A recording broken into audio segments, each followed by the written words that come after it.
A fan actually managed to zoom in and catch what appears to be a glimpse of Andrew Tate in prison, and people online are seriously going frame by frame over this. Apparently, some believe this footage shows him while being held in solitary confinement. From the outside, people might joke around and turn moments like this into memes, but the reality of prison can be way darker than what gets shown online. If this footage is genuine, it gives a very different look at his situation.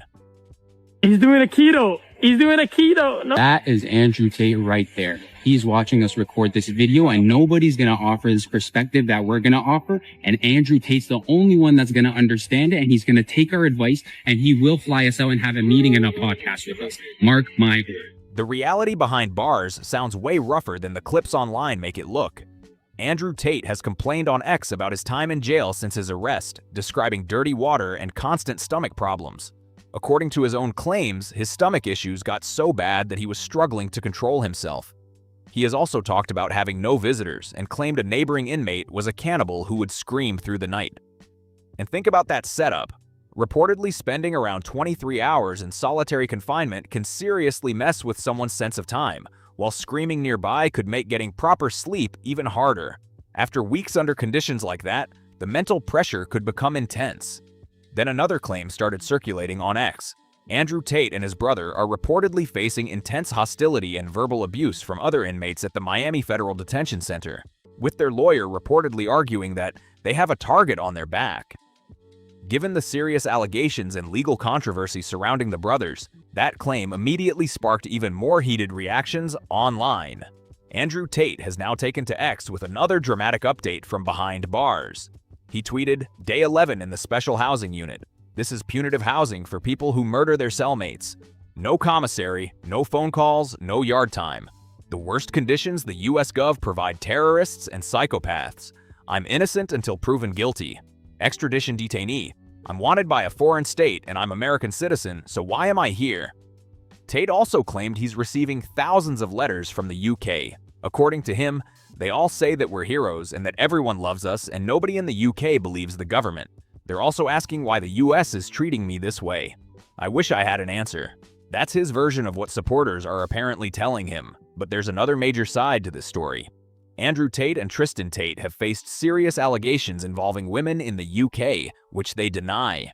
We've also seen a lawyer speaking publicly on behalf of an alleged victim, discussing some of the accusations made against the Tate brothers and explaining the legal situation surrounding them. And that's where this whole case gets even more intense. Met Tristan Tate when he came to visit Miami. They met online and then ended up meeting in person. And, she thought he was charming and she thought he was impressive. He was really successful. He was showing off as he does. Like, she felt incredibly special that he wanted to spend time with her and that he was interested in her. She said, he made her feel incredibly special and she thought they were falling in love. So when he invited her to come to Romania to be with him, she was excited to go. And, they paid for her ticket to get there. She flew over to Romania. She essentially started seeing red flags and felt like things were not right from the beginning. She thought she was going to spend time with Tristan in Romania, that their relationship was going to develop. That was the purpose of her coming, that, she was a musician. She would find work, play her music, grow her music career. But repeatedly, she's being, introduced to this webcam business and being asked if she wants to. The big problem the Tate brothers could face in the UK is how prosecutors might compare the allegations against them with their own past public statements. The brothers have repeatedly talked about relationships with women and their webcam business. Critics argue that some of those comments could come back to bite them, especially where they have described women believing a relationship was genuine while the real goal was allegedly getting them involved in webcam work.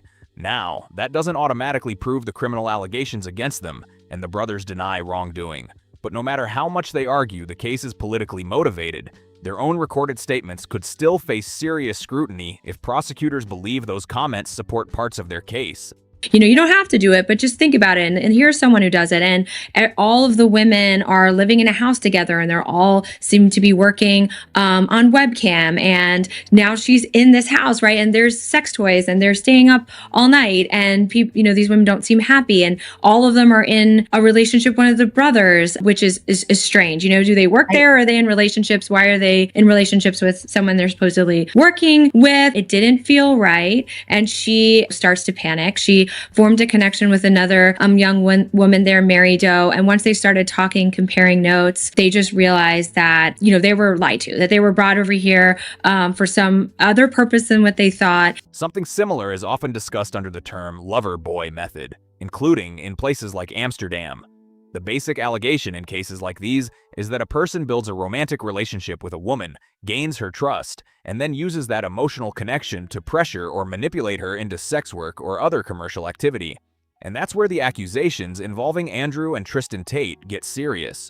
Prosecutors and accusers have alleged that some women believed they were in genuine relationships, only to later discover similar promises had allegedly been made to multiple women as part of getting them involved in webcam work. The Tate brothers have denied criminal wrongdoing, so those allegations still have to be proven in court. They just wanted to leave, and she's, communicating with her parents, like, I'm just going to sneak out of here. Communicated with a friend who was a Marine sergeant. And so, like the brave serviceman that he is, she just wanted to sneak out. But he had been trained. He knows he has an obligation to report human trafficking, and that, he's not going to leave her to try and figure this out on her own. He did the right thing. He made a report to the U.S. Embassy. And so that initiated a raid. And so, we don't know what happened behind the scenes, but eventually the different Tate properties were raided. The women were rescued, and Jane Doe and Mary Doe just did the right thing, right? They were taken into custody by law enforcement, and they did the right thing, and they cooperated, and they told the truth of what they saw and witnessed and experienced. Over on Reddit, people are already debating whether UK prisons could be better than the conditions the Tate brothers say they're dealing with while waiting on extradition. One person joked, "I'm sure he'll keep us updated on his Twitter what it's like." But digging through the UK case paperwork, there's another strange detail. According to the document, the brothers' legal team offered a £20,000 undertaking while seeking disclosure of the identities of the women accusing them. The request was rejected.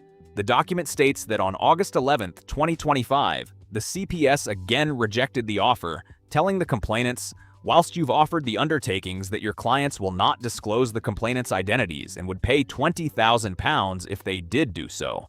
So basically, their lawyers were saying the identities would remain confidential, with £20,000 at stake if that undertaking was breached. But the concern on the other side appears to be much bigger. If the identities became public, the women could potentially face online harassment or cyber attacks from people following this massive case. And this is exactly why protecting the accusers' identities has become such a big issue. The concern is that if their names ever hit the internet, they could face serious online harassment before the case even reaches trial. The Tate brothers' side was basically saying, if anyone else finds out and that's the case, we'll pay $20,000. Knowing this UK case was coming, their legal team tried to get ahead of it and find out exactly who was making the allegations against them, including allegations of rape and human trafficking. But that request was rejected, meaning the complainants' identities remained protected. And here's where things could get messy for the defense. The Tate brothers have left behind a huge digital footprint. They previously sold courses and openly discussed their webcam business and methods on camera. Prosecutors could potentially examine those old clips alongside the specific allegations about how women became involved in webcam work. That doesn't automatically prove any criminal charge, and the brothers deny wrongdoing, but their own words could still become a major part of the courtroom battle. Be in charge of her own phone contact with members who like her. You are setting yourself up to get scammed. All she has to do is type a sort code and account number to a member, and that has happened to me before. I went to the room, smashed the room up, told her I knew what she did. She sent me all the money, but that has happened to me before. Let them take full control over their accounts. They will run away. I like to keep the girl's passwords. I logged them in and logged them out. If you give the girl the password to her account, there's a chance she could run away and try it by herself. I've had that happen. Be in charge of her own phone contact with members who like her. You are setting yourself up to get scammed. All she has to do is type a sort code and account number to a member, and that has happened to me before. I went to the room, smashed the room up, told her I knew what she did. She sent me all the money, but that has happened to me before. We've seen in UK criminal cases, including cases involving rappers, how videos, messages, and social media posts can sometimes be presented in court as evidence.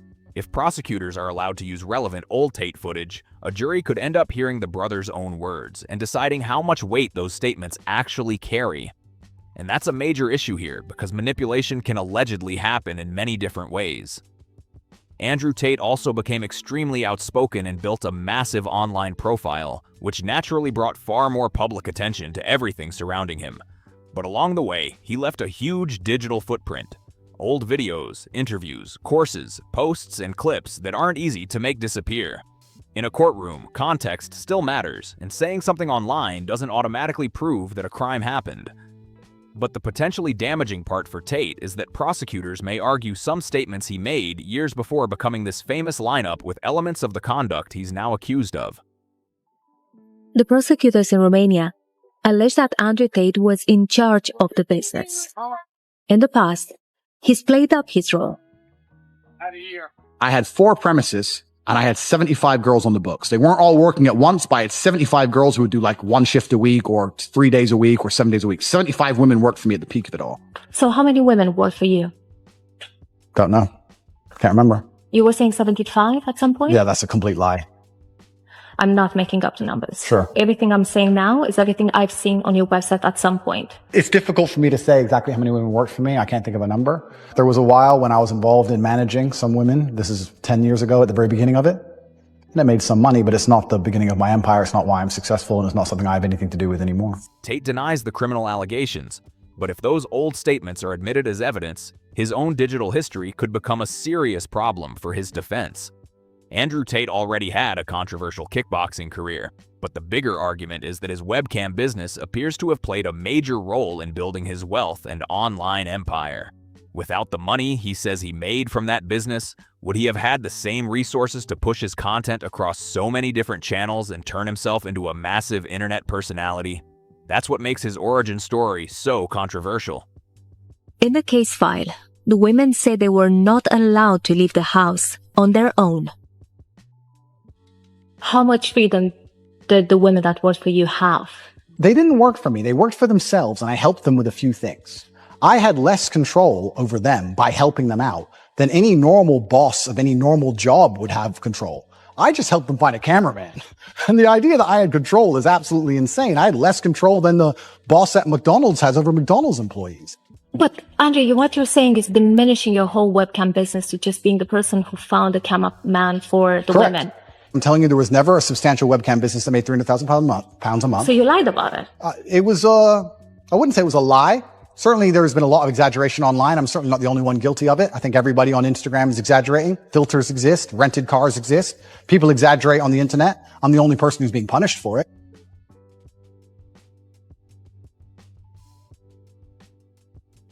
His kickboxing gave him some recognition, but the webcam operation became a major part of the business story he publicly told for years. In that sense, the Andrew Tate people know today might have looked very different without it. Andrew Tate clearly wanted to make serious money, but even he probably didn't expect his fame to explode the way it did. COVID and the pandemic created the perfect storm. Millions of people were stuck at home, endlessly scrolling through their phones, and Tate's short, controversial clips kept people watching, arguing, and sharing. At one point, he was reportedly among the most searched people online, and there is a wider conversation here beyond Tate. That doesn't mean he's innocent or guilty of the criminal charges against him. That's for the courts to determine, and there are multiple allegations involved. But during the rise of OnlyFans, plenty of influencers and managers built businesses around recruiting women to create content. In some cases, questions can arise over coercion, deception, control, money, or whether someone was genuinely participating by choice. But those details matter massively.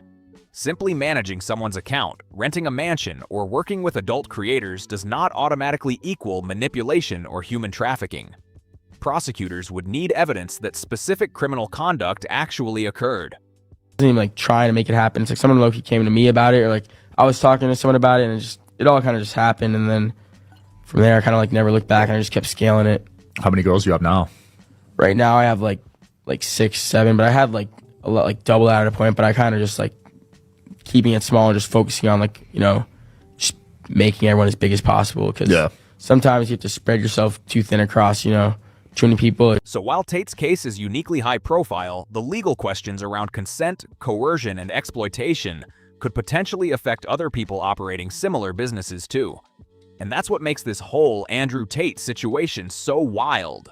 Whatever happens next, this case could end up being about much more than the Tate brothers themselves. Their old videos, business claims, interviews, and massive digital footprint could all face serious scrutiny as the legal process moves forward.